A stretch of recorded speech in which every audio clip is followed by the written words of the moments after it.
അമേരിക്കയുടെ കനത്ത വ്യോമാക്രമണം ഡൊണാൾഡ് ട്രംപ് അധികാരമേറ്റതിന് ശേഷമുള്ള ആദ്യ ആക്രമണമാണ് ഇതെന്ന് കരുതുന്നു. സിറിയയിലാണ് ആക്രമണം നടന്നിരിക്കുന്നത്. അവിടെ അൽ ഖ്വയ്ദയുടെ ഉപദേഷ്ടാവും തലവനുമായ മുഹമ്മദ് അൽ സലാ അൽ ജാബിറിനെ വധിച്ചിരിക്കുന്നു. ഈ വ്യോമാക്രമണത്തിലൂടെ, ഒരു മിന്നലാക്രമണത്തിലൂടെ വധിച്ചിരിക്കുന്നു. ഭീകരരുടെ ശൃംഖല തകർക്കാനാണ് ഈ ആക്രമണമെന്ന് US സെൻട്രൽ കമാൻഡ് പ്രസ്താവനയിൽ പറഞ്ഞിരിക്കുന്നു. ഇതിനിടയിൽ ഹമാസിൻ്റെ സൈനിക മേധാവി മുഹമ്മദ് ദൈഫിനെ വധിച്ചതായി ഇസ്രയേൽ സേനയും സ്ഥിരീകരിച്ചിരിക്കുന്നു. ഏതായാലും ഒരു ചെറിയ ഇടവേളയ്ക്ക് ശേഷം പശ്ചിമേഷ്യയിൽ വീണ്ടും അമേരിക്കയുടെ ഒരു ആക്രമണം ആരംഭിച്ചിരിക്കുന്നു.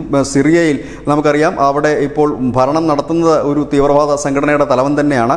മറ്റ് ഇടങ്ങളിലൊക്കെ ISIS ഉൾപ്പെടെയുള്ള ഭീകരവാദികളും അൽ ഖ്വയ്ദയുടെ ഭീകരവാദികളുമൊക്കെ തമ്പടിച്ചുകൊണ്ട് വലിയ രീതിയിൽ ഒരു മുന്നൊരുക്കം നടത്തുന്നു. ഇതിൻ്റെ ഒരു പശ്ചാത്തലത്തിൽ കൂടിയാണ് അമേരിക്കയുടെ ഈ മിന്നലാക്രമണമെന്ന് കരുതേണ്ടി വരും. ഏതായാലും പശ്ചിമേഷ്യ ശാന്തമെന്ന് പറയുമ്പോൾ പോലും വീണ്ടും ഈ യുദ്ധത്തിൻ്റെ ഇല്ലെങ്കിൽ ആക്രമണത്തിൻ്റെയൊക്കെ അലയൊലികൾ മുഴങ്ങുകയാണ്. News desk news India Malayalam.